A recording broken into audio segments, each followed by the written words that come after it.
Ang Department of Education mahimog initiative aron mapadayon ang pagtuon sa mga kabataan ilabi na sa layong lugar. Alayon ini ang Usami City Division sa pagpanguna ni Ma'am Nimpa Lago, ang Schools Division Superintendent, mahimo og learning spaces sa pinakalayo nga elementary school nga mao ang sitio Tipan sa Barangay Stimson, Aburdo.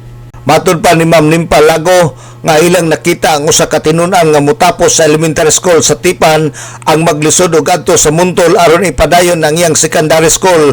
Hinungdan nga ang Department of Education Usami City Division mahimo og initiative ang learning spaces sa pagkakaroon ang elementary school sa Tipan ang adunay secondary school o gani sa karon nga school year 2025-2026 ana sa grade 9 ang maong eskwelahan. Sa pagkakaroon mahimo na sila og priority request aron madugangan ang mga rooms sa Tipan Elementary School. Ato na lang gi-provide ang learning spaces. So for example, ang learners nato from Tipan, which is the farthest elementary school, nga mahimo na silang secondary learners, no? Ato gid sila sa Montol National High School, which is mga 4 kilometers ang distance.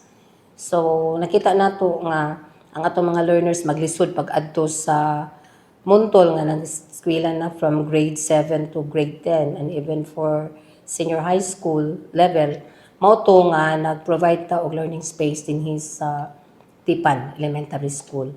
Now, ang Tipan Elementary School, mo na po na itong gibuhatan o priority request, whether from our city government or even from the congressional district and even from the provincial level, nga masuportahan po ta nga madungagan po ang ilahang classrooms para lang po nga maka-cater ta as learning space for our learners from Tipan nga dito gyud unta sila mag-eskwela sa Montol National High School. Magutay high school sa Tipan. Adto siya sa Montol mag-eskwela. So that was 2 years ago. Nag-start in fact karon na sila sa grade 9. So nanatay from grade 7, grade 8 and grade 9 dito sa Tipan ra gyud nga elementary school as the learning space. Si Ma'am Nimpa Lago, ang Schools Division Superintendent sa Usami City Division.